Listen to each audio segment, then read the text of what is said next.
Welcome to another episode of Eat Smoke Drink, and today I'm going to review the fabled Rosebank distillery, Rosebank 21. If you don't know what a Rosebank is, well, there's no hope for you. Just kidding. Rosebank is a lowland distillery. It is a closed distillery. It is quite a legendary distillery for, well, like anything closed, anything rare, it gains a little bit of legendary status when it becomes rare. So this could be one of those, but I've had Rosebank before and they are truly unique. Why? Because they distill in the old style. They're distilled in the old style, and they it's a bit of a part of history. So for novelty's sake, yes, it is definitely worthwhile, and for an experience sake, it's definitely worthwhile because it's a different style to most what you get right now. First and foremost, hit that like button and hit subscribe if you want to see more of my review. Rosebank is a lowland distillery, triple distilled. So that in itself is going to be an interesting one. There's not too many Scotch that are triple distilled. It is distilled in 1992, bottled in 2014, and it is bottled in cask strength 55.3. Light honey color, let's get nosing.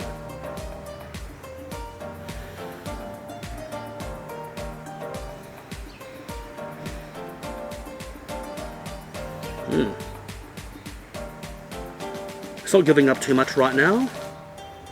There we go.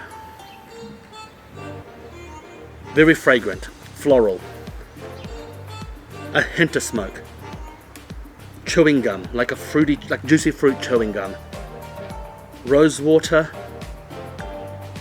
rose syrup, a little bit of spice, white pepper, coriander root. There's a slight nuttiness to it. I'd say a walnut liqueur.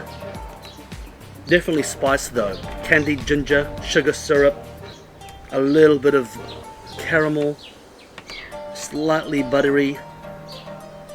Floral is the note. The nose is gorgeous. Absolutely stunning nose. Absolutely stunning.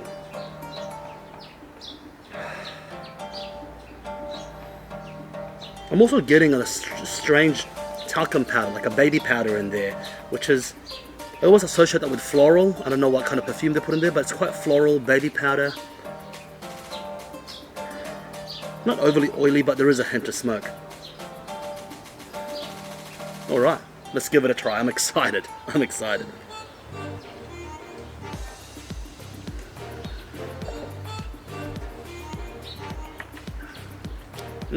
Wow. Definitely fruity. Wow. Very clean spirit, but still chewy. The texture's great, slight oiliness, slight sweetness.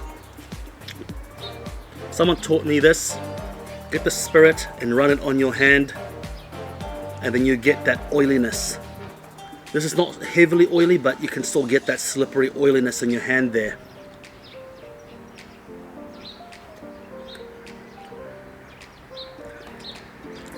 Wow, so different. Such a different whiskey to everything else. Vanilla, a little bit of spice, sugar syrup, toffee fudge, floral, rose syrup, rose water. Yeah, definitely rose syrup, rose water, but floral is the key. It's got a greenness to it. Like a crunchy pear.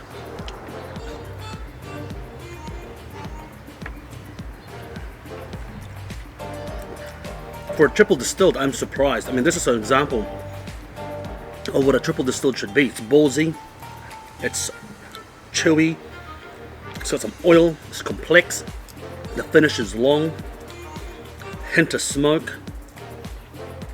The flavor just jumps out. It's fantastic. The flavor jumps out.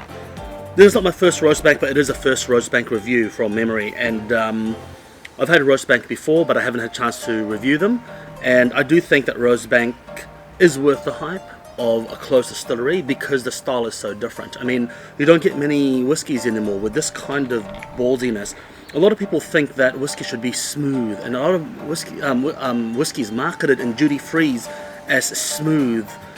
Well, if it's too easy to drink, then you're really drinking water that's flavored with whiskey. I personally feel that when you reach a certain rabbit hole into the whiskey world and whiskey hobby, you actually crave something a little bit more interesting and robust and ballsy than just quote-unquote smooth. And this is definitely one of them. Is it worth getting? Hell yes. Cigar pairings. Look, it's a premium experience. I always say premium experiences deserve premium cigars. But for this one, even though triple distilled, it's ballsy enough, I think a good Maduro, a good oily Maduro would suit this. But they're not to say that a good full, a medium to mild Cuban cigar won't suit either. But interest factor. It's quite an interesting whiskey, quite unusual. Most likely, if it's your first time having Rosebank, it's probably nothing like I've ever had before. So I would say, look, smoke a Trinidad Cuban, a Cuban Trinidad with it, because a Cuban Trinidad to me is quite an unusual Cuban cigar. The spice combination of it is different, so I'd recommend a Trinidad Cuban with this beast. Until next time, thank you very much, and I want to thank Sonny for letting me raid his Rosebank. And when you get it, there's probably going to be less than this, because I'm going to drink it in the next few days before you pick it up, huh? Cheers. Eat, smoke, drink.